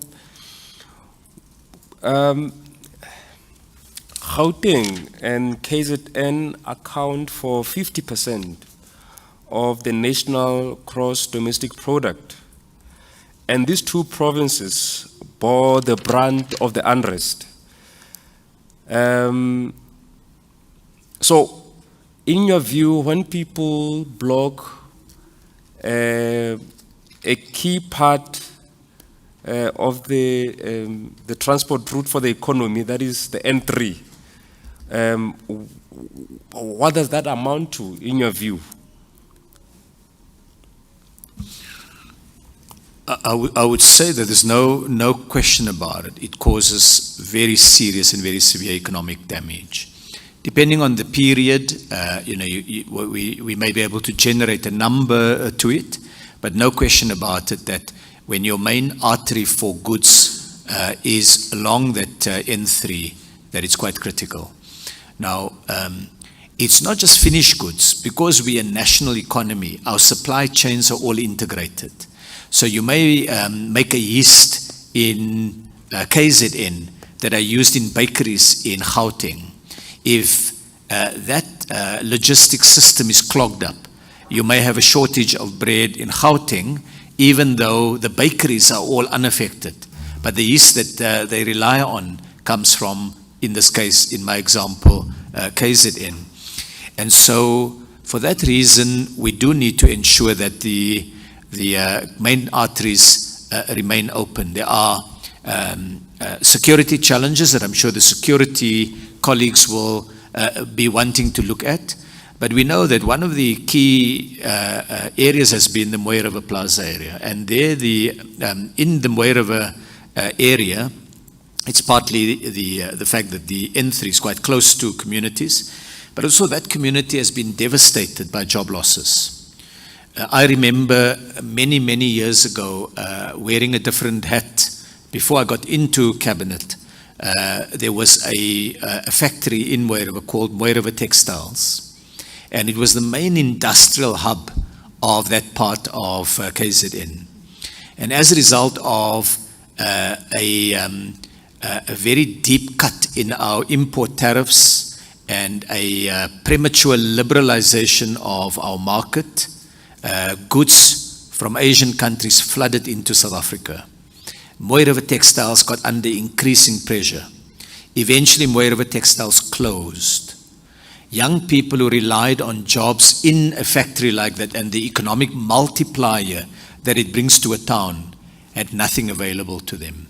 The Member of Parliament responsible for the Mooi River area has reached out to me to see, are there things that we can do by way of a special development plan for Mooi River? Now, it may not take away the law and order problem, but it will reduce the number of people who will support thuggery, looting, blockades of roads, and so on. And that's the job that we have, is to just reduce the number, then it becomes a manageable law and order problem. Yeah. No, thank you. My last two questions. Would you say the social unrest in July 2021, would you say this was a spontaneous uprising of the poor, or would you say this was a well-organized and planned campaign of economic sabotage? Within the limited information that I have available, and I want to qualify it in that way, I think the evidence point more to orchestrated and planned rather than spontaneous. And I point to the example that very early in the part of the unrest, when people stormed some of the malls, I went to one of the malls in Gauteng, and it was clear that in that very first wave, people had come well armed with the equipment to be able to break through the security that there was. We found out in my visits to KZN that there was evidence presented to me by firms who were affected of sophisticated surveillance and the ability to track the vulnerabilities, the security and other vulnerabilities of workplaces and exploit those. From just seeing video footage, at one point one of the large retailers had a helicopter or more than one helicopter going over the distribution centers, and they had taken video footage of what was happening, and you could see a coordinated convoy of cars coming into an area, because when the distribution centers were ransacked, people needed transport to put it in. And you could see that there was a high degree of coordination. This wasn't in every instance community members extremely unhappy going over a veld and burning the nearest shop or looting the nearest shop. There were definitely, from the limited information at my disposal, there was definitely a higher level of orchestration and planning than would be the case if this had been purely spontaneous. Many commentators have said, even those who have appeared before this hearing panel, they said that this has been the worst. South Africa has never been engulfed by a similar unrest since the end of apartheid. As a minister in the current administration, and you've been a minister even in the previous administration, did you foresee this happening as a member of the cabinet, that there would be an unrest of this magnitude? Well, I made the remark earlier that it has been evident for a while that the high levels of unemployment, poverty and inequality is the dry tinder. That it takes a spark to set that off. That our efforts to try to get both the public sector and the private sector to recognize that urgency and to embrace the need for bolder actions to deal with the underlying challenges that our society faces is because we can see, those with eyes to see can see the number of desperate young people. And so while nobody could have predicted it would happen on date X and it could happen in area X and it would be triggered by this or that, we're definitely a society in which the underlying problems lend themselves to individuals exploiting it. And that, I think, is evident. And so well before July, you would see in many policy documents, there is a call for urgency, for moving with greater speed in what we need to do. But aligning the interest of the private sector, aligning the state itself, the state is a huge machinery. There, I think we've got to take the lessons of the July unrest truly to heart and do a lot more, really take public servants through what has happened there and point to that every failure of government to a government official to service an ordinary South African creates conditions like that. If we have an effective program to promote young entrepreneurs and we give young people greater hope that through these opportunities they can improve their lives, they are less likely to be swung over or won over by a populist who uses rhetoric that will ultimately destroy the economy and the foundations of our constitution. So we have that responsibility as government, and we have that responsibility as business leaders, as trade union leaders, as professionals. And I think that if there's one take out that all of society needs to take, is this real urgency of change. Thank you, Minister.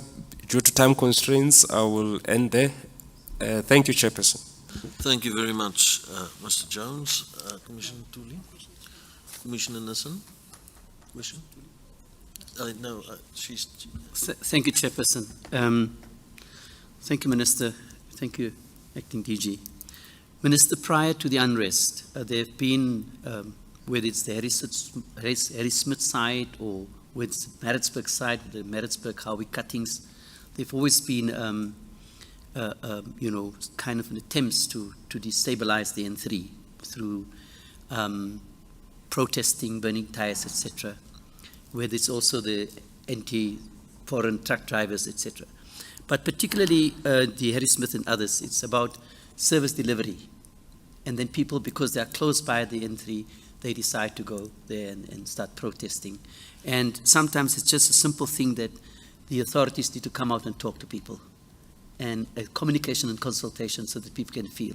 So the lack thereof, and the lack of presence of local government causes an economic impact on us. The Mooi River Plaza, obviously we understand that human beings will always, unemployed people will always see the bright lights and think there's life there, so they will always go to where the jobs are. But the problem with Mooi River Plaza is like it's an open tunnel. An open tunnel with communities built with a house right on top. And the problem that we have there is that it's easy to roll down the burning tires, to throw down the rocks and all of those, and the drivers are in really dangerous position. So creating jobs, but also keeping having law enforcement, but I do also think there needs a lot of education, community and advocacy and education going into it in order for us to ensure that the people there protect the plaza. Because once you are in there and the rock starts coming up and the tires come down, you are really captured. And that's how many trucks died, trucks were burned down during the July unrest. So that's something that perhaps you could take up with your colleagues in government, COCTA in particular. Minister, you talked about the industrial zones and industrial parks, and you've mentioned here in your figures 47.1% unemployment in the Eastern Cape. And please give us some comment about the Mucha project and where we are with the Mucha project, because when it was launched, it had the predictions of how many jobs will be created and there are villages there now next to it, and you can see the impact of unemployment on those villages running from that into Motherwell. And Motherwell has now become one of the greatest, highest murder rates in that area. Then, Minister, thirdly, it's alleged that the President has, in some statements, said that government does not create jobs, but private sector does. And one understands that in the terms of government creates an enabling environment in order for those who create jobs does that. But it has a lot of kind of anti-sentiments it brought about, if you can explain it. Minister, in the aftermath of the July unrest, a lot of people went to go and take out the wires and the coppers and so on. And copper is a crime driver in this country. And you spoke about the scrapyards. I come from the Western Cape, you come from the Western Cape. We know that we don't have a copper mine, but we export more copper and it is really a driver of crime. And the scrapyards, although they have the note there that says they won't buy from copper from, nobody monitors them, no inspections get done. And once you do a blitz on them or just unannounced, you'll find how many copper comes in it. And those copper has disabled factories to work. Communities have suffered under it and so on. And so what are your plans in terms of enforcing that scrapyards do not buy stolen copper? Thank you, Minister.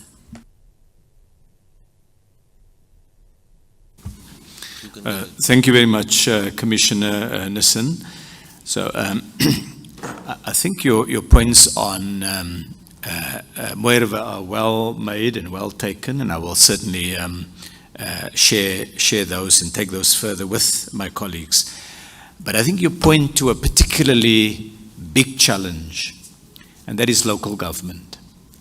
In many parts of the country, local government is in a state that is so weak that our ability to foster greater levels of investment is constantly undermined. I take the example of the Lekwa municipality in Mpumalanga. We worked hard over a long period to get a big foreign investor setting up a soya bean crushing facility that would allow South Africa to take its soya bean production and instead of exporting it raw, it would beneficiate it locally. And it would produce chicken feed and oils and all sorts of value-added products that are used in the domestic economy. And eventually the investor came in, built this massive plant. If you drive through Sandton, you'll see it very visibly. And then they started to have problems with water supply, problems with just weak municipal services to the factory, to the point where the company had to go to court to compel the local authorities to do what is their responsibility in any event. Now, I can give many such examples. We've just landed a big investment. We currently import about 8 or so billion rands worth of edible oil, the things that you use for the preparation of food. And we're looking at a way now of localizing more of that edible oil because it creates more local jobs. So we've got one big global player that imports a lot of palm oil that are used by fast food places and so on. They agree that they will build a refinery in Richards Bay. And it's going to be able to, it will enable us to localize about 500 million rands worth of oil that we would otherwise have had to import as refined oil. Now, local protests there through, among others, poor service delivery and other challenges means plants like that get slowed down. If I jump from there and connect the two questions to the area of Ngqura, and there's two parts to Ngqura. The one part is the, let's call it the special economic zone. We call it the industrial development zone because it was one of the early ones, so it had an old-fashioned name still. And the other one is the port of Ngqura. The port has now been opened. There are some ambitious programs now around use of the port, so we're seeing port traffic has gone up quite a bit. But of course, the port was always seen to be an adjunct to the industrial development zone. And for the industrial development zone, for a number of years, the IDZ, as it was called, didn't have significant investors. Lots of little investors, but not a game changer. We've been able now to change that. And a couple of years ago, we secured an agreement from a big investor called the Beijing Auto Industrial Corporation, that they would build a massive new auto plant, the first new auto plant in 45 years in South Africa, entirely new plant. And that plant has now been completed. We are hoping that we would have the first cars coming off that production line in the course of this year.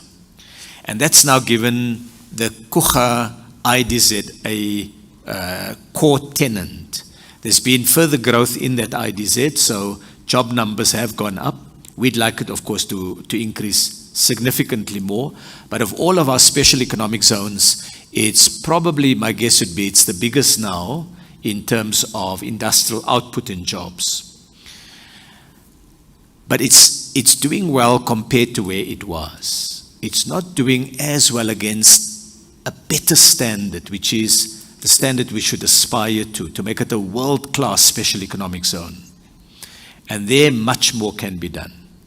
So we've got, I think, a relatively strong agency running the IDZ. In fact, they've also assisted us in the Tshwane SEZ, and they've also made their services available in countries in West Africa to build these kind of facilities. So our hope is, with a new focus on the what is called the district development model, and I don't know if the Commission has had a presentation on it, but essentially we've taken all the district municipalities, we've added the metros, they come to 52, let's call them spatial units across the country. So now the President has asked all of us to work out detailed programs in every of those 52 areas. And that would mean that we should be able to see projects over time, industrial projects over time in each of those. In the area of Ngqura, we're working now, recently late last year, I opened the continent's first anesthetic plant very close to Ngqura. This anesthetic, which goes by the brand name Diprovan, is administered when you go for an operation, including when you're at the ICU for COVID and so on. And up to now, Africa had always been importing it. For the first time, Diprovan is going to be, or is now being manufactured on the African continent. And the idea is to sell product not only in South Africa, but elsewhere in the continent, and indeed in other parts of the world. So that's an example of what can be done in that part of the Eastern Cape, where hopefully Motherwell residents can also benefit. Another example is the DTIC provided a support, it's called the Section 12I support, to Aspen Pharmacare that enabled it to build a state-of-the-art pharmaceutical plant.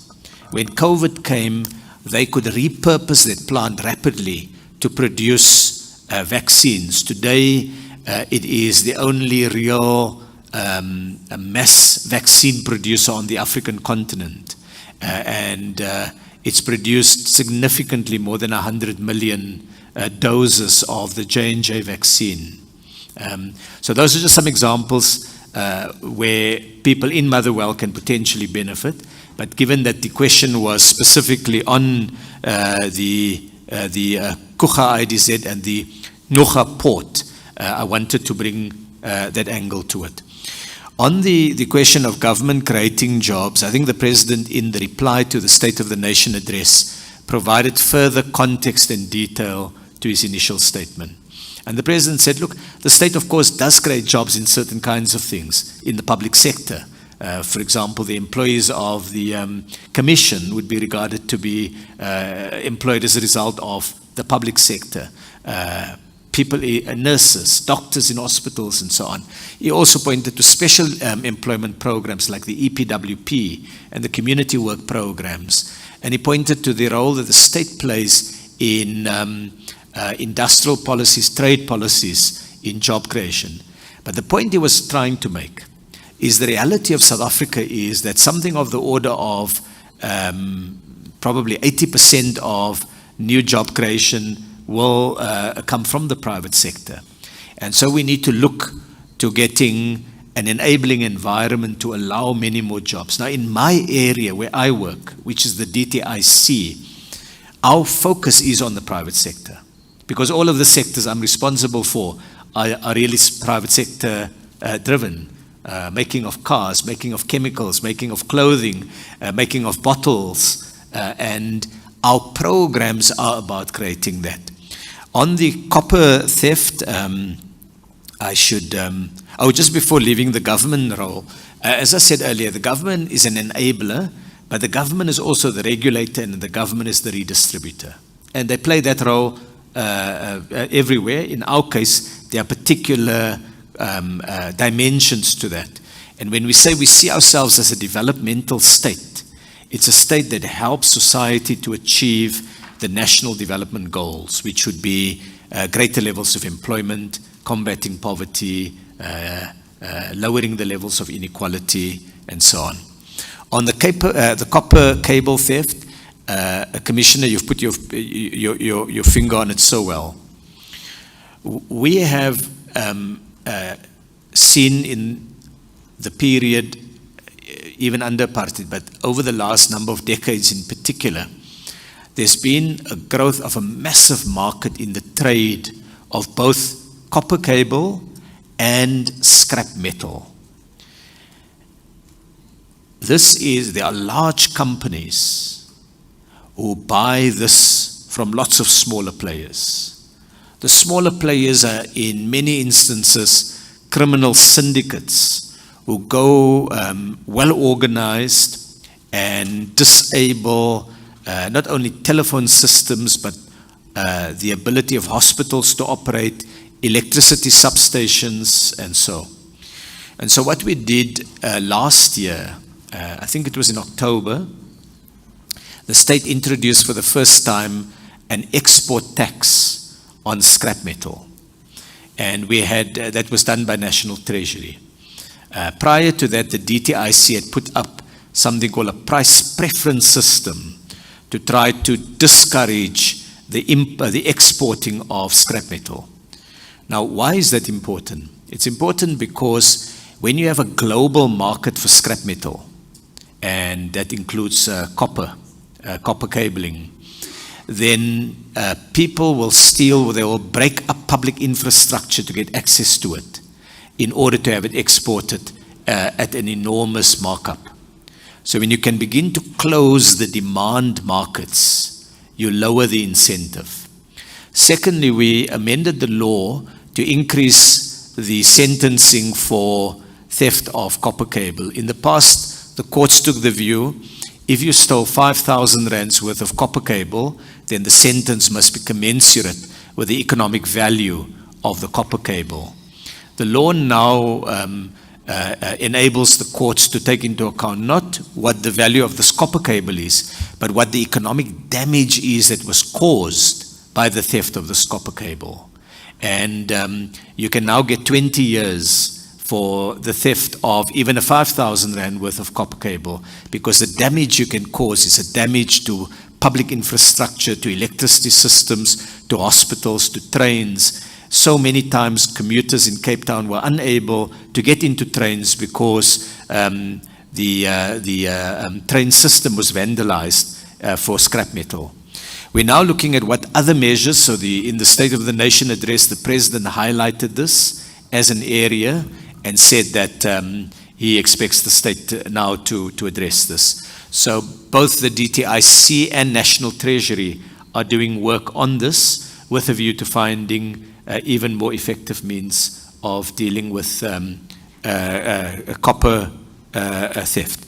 But I want to end, Commissioner, by saying in the very first example of Moerwe, you had made a point that we need to take on board as the state much more, whether it is copper cable theft or the challenges in Ngcuga or the failure by local government.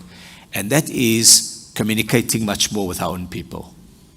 When government becomes distant from people, then our ability to get things done is solely reliant on the limited public institutions.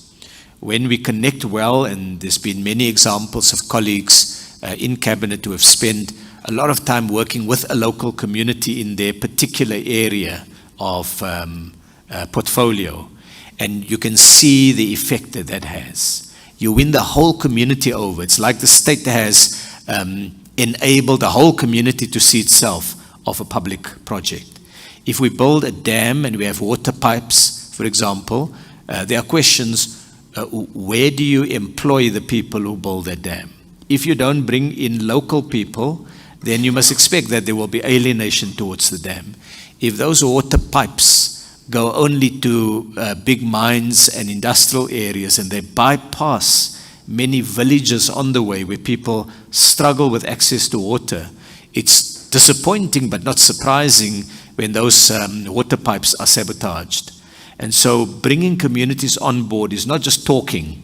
That's first an important part, but it's building systems where communities can see benefit. Now that takes much more planning. So when you're trying to do things with an efficient engineering mind, you don't want to do that because it slows things down, it costs a little bit more. But as I say, the complexity of modern South Africa is that we have to navigate these realities. The peaceful transition in 1994 came with a greater responsibility for government to actively ensure that public policies are purposive in combining growth imperatives and transformation imperatives, or in this case, rollout efficiency considerations with community participation elements. In the infrastructure program, the colleagues working in that area are now looking at how to bring in community facilitation services so that when you plan a big project in a particular area, you don't only bring in the engineers and the financiers and so on, but you also bring in a few skilled people who can engage with the community to bring the community component, which is as vital as the component of the financiers and the engineers. So I hope that we can do more of that in more ways as we go forward. And as I say, when I listen to some colleagues in cabinet, I'm sometimes quite inspired by the successful examples that they point to. And it's really about scaling it up and not doing it only in some cases, but doing it now as the norm wherever we go. Thank you. Thank you very much, Minister. Just one quick question from my side, and that is, you mentioned that we sell and export raw materials, that is still the case to a large extent, and buy finished goods. Now, the reverse of this seems to be, a very basic intervention that can make a huge contribution to growth, economic growth, and so on in the country. So why is it that one get the impression that we're really struggling to get to a position where beneficiation and value adding, is what we do in this country, as opposed to the current situation of exporting and selling raw materials? And what are you doing, in that regard? How can we really get that trajectory going much better than it is? So first, I think that the question really points to a challenge and an enormous opportunity. So if I start on the challenge side, why don't we do something that is as self-evident? I mean, there can be no question about it. We have enormous stocks of raw materials in South Africa. We are blessed with some of the most diversified minerals that can be utilized. And the answer lies that there are many factors that make it difficult. About a year ago, we launched much more actively a focus on what we call localization. And localization is about finding ways in which we can do more with our raw materials. And we can do more if we have an infrastructure build program. Don't import all the machinery and the raw materials and only build the infrastructure here. Use infrastructure development to stimulate your productive sectors. But it was fascinating to watch the arguments in the pages of some of the business newspapers, because in economics there are winners and losers. Every situation that you have represent vested interest. It means those are the players who benefit from an existing arrangement.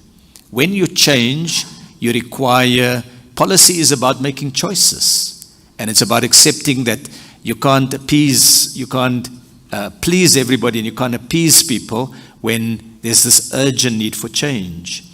So that's one challenge that I want to draw to that constitutes something that in many cases limit what we do. The second one is a beneficiation strategy is generally energy intensive, because most raw materials, if you think about the product, most products that are made with minerals, it's your raw material, it's energy, and it's labor. Those are the three fundamental factors. You take a piece of product from the ground, you apply energy, heat to it, to mold it, to shape it, to change it, to transform it, and you need human ingenuity. The human ingenuity we have, the raw materials we have. Energy has of recent years been a big challenge. Just as we got into the beneficiation area, one of the issues is energy prices. The third thing is trade agreements. There are some trade agreements that South Africa is party to, where trade partners, so this is particularly the case with Europe, have put into those agreements provisions that limit the extent to which we are able to put measures like export taxes in place. Now, in an era of climate change, it begins to make even more sense to, instead of taking lots and lots of raw material all over the world and then buying the finished good back into South Africa, there's now also a climate argument, incidentally, for greater levels of beneficiation. We've had some successes with beneficiation. For example, there's now a big company in the Dube Trade Port, which is an SEZ in eThekwini, that does a product that uses South African platinum and generates, it's a fuel cell technology that generates energy that is used on these mobile phone masts. For example, the scrap metal example that Commissioner Nissen had raised, our efforts around scrap metal has meant that more scrap metal is now used by local foundries and steel mini mills in South Africa, representing a positive for our localization efforts. For example, South Africa built over a number of years a strong catalytic industry that does these autocatalyzers that are used in cars that reduce the emissions. And incidentally, a very interesting thing in our trade relations with the rest of the world, we keep on trying to shift from the old colonial pattern. With Europe now, we've increased the number of cars we sell. And one of the other products we sell quite a lot to them is platinum that they use in their autocatalyzers, what is called catalytic converters. There are other examples of successes that we've done. We've done some work in the vanadium area. Battery production is going to be another big area. So there's a few hopeful examples of greater levels of beneficiation that's possible. But as I indicate, trading partners want us to sell raw materials there. So there's always that pressure that there will be. Companies who specialize only in the digging of goods want to be able to have the freedom to sell it in whatever market they can get the highest return on. So policy is about making those choices, making them wisely, recognizing that if you act recklessly, you can cause more economic damage. If you act in a purposive way, though, you can unlock the opportunity for growth. So I'm sorry, in the available time, I couldn't unpack both the challenges and the successful examples, but we now in the DTIC, to bring it back to what the department is doing, in addition to the department working on these areas, I now am sitting with the new annual performance plan of the department that must go to Parliament shortly. And one of the areas we want to highlight in that plan is beneficiation, requiring all of the public institutions connected to the DTIC, like the Industrial Development Corporation, like the National Empowerment Fund, and there are many others, for them to all work together in unlocking beneficiation opportunities. Let's use that raw materials here. I want to end off with a statistic that goes beyond the immediate scope of the July unrest, but illustrates the challenge. And it's a challenge for the continent. Africa has 17% of the world's population, 17%. It only has 3% of global GDP. We only manufacture 1% of cars globally and of steel globally. So industrialization is really the place where we change our fortunes as a continent, as a country, and for the districts that were affected by the unrest. Thank you very much. Thank you so much, Minister. It was really a very insightful session, and we appreciate you and the Acting DG for coming through. Thank you so much. If there are further issues that we want to raise with you, we will do that in writing, I think. But it was really a fascinating and very interesting engagement. Thank you very much.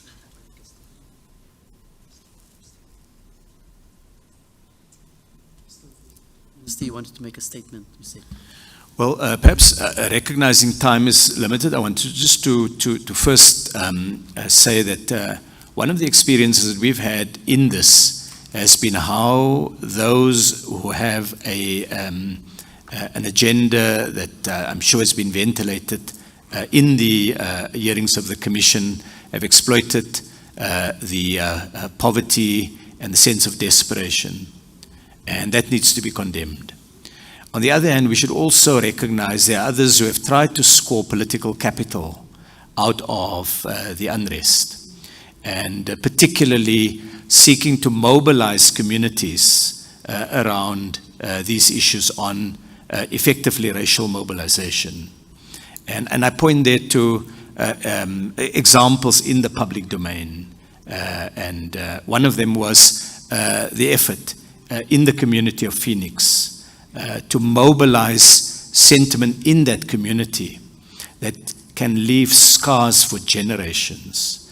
And so much as the Human Rights Commission is looking obviously at the factors that caused the unrest and contributed to it, and how government responded and society responded, it's also, I think, important, given our Constitution, given our Bill of Rights, given our commitment to equality and to a South Africa that belongs to all who live in it, black and white, that I should indicate that from my mandate, from my area of work, when people mobilize on that basis, when vigilantism takes over, it undermines the work that we do. So it's really briefly to just make that point, and then to thank the Commission for providing a platform for communities, not just government officials, but you had community representatives here at your hearings, being able to tell their story. We're incredibly proud of the work that has been done. Thank you very much. Thank you so much, Minister. So we will adjourn now until Monday, and we will excuse the Minister, but at the very same time adjourn. Thank you for everyone who has attended these sessions this week. Thank you to the media and all concerned. We are adjourned. Thank you.